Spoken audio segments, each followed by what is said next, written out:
Pour terminer avec cette partie du dessin, la vérité éclaire les arts en passant par l'imagination. Et les arts, ça fait partie des choses les plus importantes qui fabriquent la culture.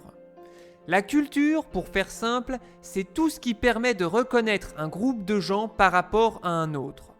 Pour ça, on regarde par exemple la façon que ont les gens d'un pays de vivre ensemble, avec les fêtes, les façons de manger, d'élever les enfants, les croyances, la loi, mais aussi les arts.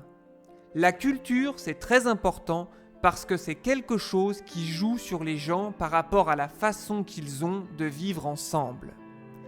On dit que la culture est ce qui est commun à un groupe d'individus.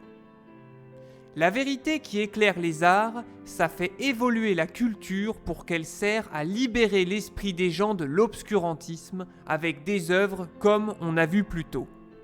On voit que les arts regardent en plus de la vérité, la philosophie, l'histoire et les sciences qui sont des choses qui l'influencent.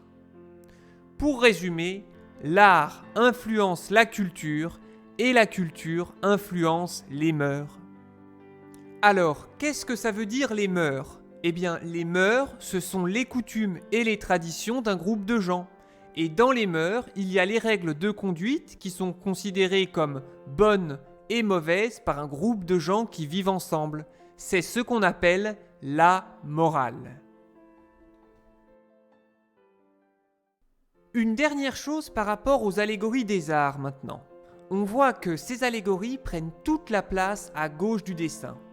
Toutes ces dames représentent donc dans le classement des connaissances la colonne de l'imagination.